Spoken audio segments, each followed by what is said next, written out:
सीमांचल की यात्रा पर आए थे ओवैसी साहब, नाम दिया गया सीमांचल न्याय यात्रा।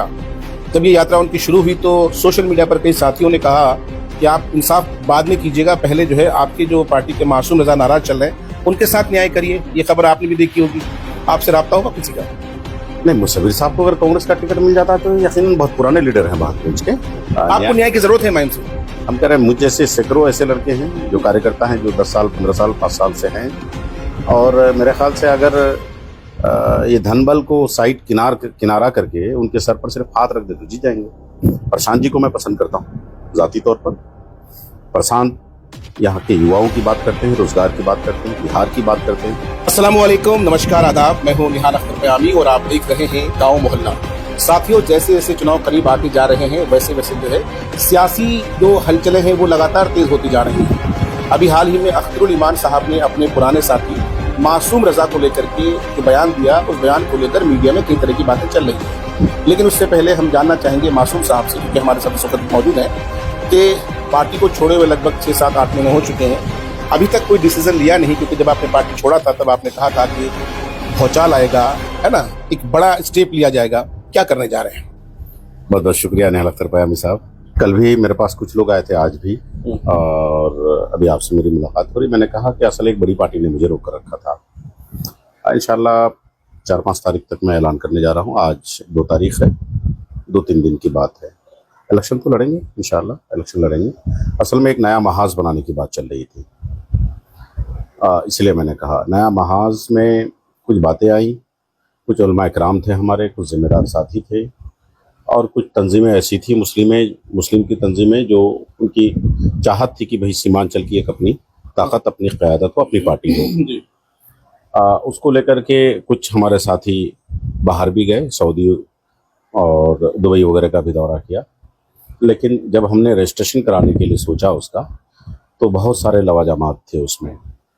पहले इसका एहसास नहीं था, हमें इसके बारे में जानकारी नहीं थी, और जब पता चला कि भाई इसमें ये क्राइटेरिया है तो वो मुमकिन ही नहीं था और वक्त नहीं बचा।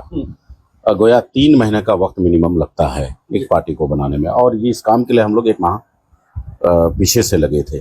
तो मिला जुला करके बात हुई कि भाई अभी मुमकिन और नहीं है, तो फिलहाल उसको हम लोगों ने रोक दिया, दबा दिया, और फिर इरादा किए हैं, वो जो हम लोग 4-5 लोग थे जो मेन जिम्मेदार, उन लोगों से मशवरा हुआ कि भाई किसी न किसी पार्टी से हम लोग को इलेक्शन अब लड़ जाना चाहिए। लेकिन बीच में आपने प्रशांत किशोर से मुलाकात की थी, आपने इस बात का ऐलान भी किया था कि आप बहादुरगंज की सभा में पार्टी ज्वाइन भी करेंगे। हालांकि पार्टी ज्वाइन आपने किया नहीं, लेकिन सुगबुगाहट है कि आपको आम आदमी पार्टी की तरफ से भी ऑफर है और संभवतः आप उस पार्टी के उम्मीदवार भी होंगे बहादुरगंज से। नहीं, संजय सिंह साहब का मैं दिल की गहराइयों से उनकी इज्जत करता हूँ।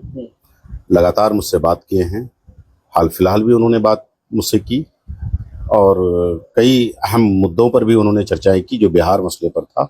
बिहार के जैसे भागलपुर वाला मामला हो, जो ज़मीन का मामला, उसके दस्तावेज को लेकर के उन तक पहुंचवाना, ये सारी बातें उनसे हुई है। संजय सिंह जी बहुत मजबूत आयरन मैन हैं, एक बेहतरीन लीडर हैं। अल्लाह का करम है, उनसे मेरा अच्छा रिश्ता है। जहाँ तक रही बात जनस्वराज का, प्रशांत जी को मैं पसंद करता हूँ ज़ाती तौर पर। प्रशांत यहाँ के युवाओं की बात करते हैं, रोजगार की बात करते हैं, बिहार की बात करते हैं, मुसलमानों की बात करते हैं, पिछड़ों की बात करते हैं। तो प्रशांत जी का आइडियोलॉजी मुझे बहुत पसंद है। अब प्रशांत जी की पार्टी में मेरे को जाना था, वहाँ असल मेरे गार्जियन मुसव्विर साहब पहले से भी थे, और मैंने एक शर्त भी रखी थी कि भैया मुसव्विर साहब से हमारा मामला क्लियर करा दीजिए कि आप मुझे किस मकाम पर रखना चाहते हैं। और दूसरा मामला था ये, जो मैंने पहले कभी इंटरव्यू में नहीं दिया, क्योंकि मेरे गार्जियन हैं, वो कुछ भी बोल देंगे तो मैं उनके खिलाफ नहीं बोल सकता।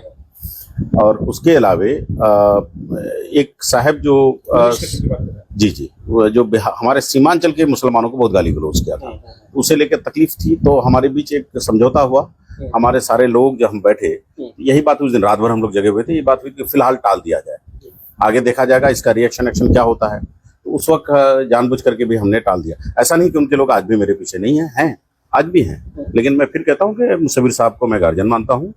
मुसव्विर साहब जहाँ हैं तो मैं, मुसव्विर साहब के ताल्लुक से एक खबर आ रही है और सोशल मीडिया में एक तस्वीर काफी गर्दिश कर रही है, जिसमें वो कांग्रेस के जिम्मेदारों से मिल रहे हैं और कयास लगाया जा रहा है कि वो बहादुरगंज से कांग्रेस के लिए प्रयास कर रहे हैं, कोशिश कर रहे हैं। तो अब तो विकल्प है।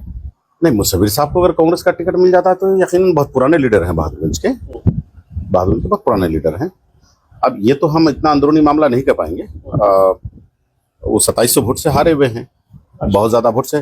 वो भी एनडीए, जो नीतीश कुमार और बीजेपी का गठबंधन था, एनडीए के टिकट से भी मुसलमानों ने काफी वोट दिया है। 15-20 हजार वोट, 15-16 हजार वोट दिया है मुसलमानों ने उनको उस वक्त भी। तो एनडीए के वक्त भी, जमाने में भी उनको वोट हुआ है। उनकी एक अपनी छवि है, एक बहुत ईमानदार लीडर हैं और इलाके के लिए, एजुकेशन के लिए बड़ा काम किया है। बहादुरगंज कॉलेज में अहम रुकन में से एक रुकन थे और एक और संस्था चला रहे हैं बच्चियों के लिए। तो एजुकेशन के लिए बड़ा काम कर रहे हैं। तो समीर साहब को मैं पसंद करता हूँ। अच्छा, अभी सीमांचल की यात्रा पर आए थे ओवैसी साहब, नाम दिया गया सीमांचल न्याय यात्रा। जब ये यात्रा उनकी शुरू हुई तो सोशल मीडिया पर कई साथियों ने कहा कि आप इंसाफ बाद में कीजिएगा, पहले जो है आपके जो पार्टी के मासूम रजा नाराज चल रहे हैं उनके साथ न्याय करिए। ये खबर आपने भी देखी होगी, आपसे राब्ता होगा किसी का? नहीं, किसी ने मुझे फोन नहीं किया। आपको न्याय की जरूरत है मायम से? हम कह रहे हैं, मुझ जैसे सैकड़ों ऐसे लड़के हैं जो कार्यकर्ता हैं, जो 10 साल, 15 साल, 5 साल से हैं। और मेरे ख्याल से अगर ये धनबल को साइड किनारा करके उनके सर पर सिर्फ हाथ रख दे तो जीत जाएंगे। सिर्फ हाथ रख दे तो अपने कार्यकर्ताओं के साथ न्याय करना चाहिए पहले। उसके अलावा न्याय यात्रा से ओवैसी साहब से एक मेरी मांग है। 15 साल जिनके साथ रहा, 10 साल, 11 साल आपकी पार्टी के साथ भी रहा। ओवैसी साहब से कहना है कि जनाब, आप इस इलाके के लिए अगर कुछ सोच रखते हैं, इस इलाके से अगर मोहब्बत रखते हैं, इन गरीबों से अगर मोहब्बत रखते हैं, तो इन गरीबों का बच्चा पढ़ना चाहता है। अभी एक बच्चा है जो एमजीएम में एडमिट है, आंत उनका पलट गया है, कोलकाता से डॉक्टर मंगा रहे हैं। यहाँ का बच्चा, यहाँ का गरीब सिलीगुड़ी में इलाज नहीं करा पाएगा। मैं उसके लिए आज भी आया हूँ, कल भी आया था एमजीएम और कल भी जाऊँगा। जरा यहाँ के बच्चों के लिए इलाज चाहता है। जो गरीब आदमी है, 9 लाख, 10 लाख, 15 लाख जो खर्च नहीं कर पाएगा। मैंने जसवाल जी से रिक्वेस्ट की कि सर ये गरीब बच्चे इनको इलाज करा दिए, कलकत्ता से डॉक्टर मंगा रहे हैं। तो ये बड़ी बात है ना साहब। वो किस पार्टी के हैं, किस दल से हैं, वो गरीब मर रहा है, उनको बचाने वाला कौन है? आपकी नाराजगी जो थी एमआईएम को लेकर के, आपकी एमआईएम को लेकर जो नाराजगी थी, कहा जाता है कि आप दावेदार थे, आपको टिकट चाहिए था, लेकिन टिकट पाने के लिए कई तकाजे हैं जिनको पूरे करने होते हैं। हो सकता है कि फुलफिल नहीं करेंगे आप उसमें।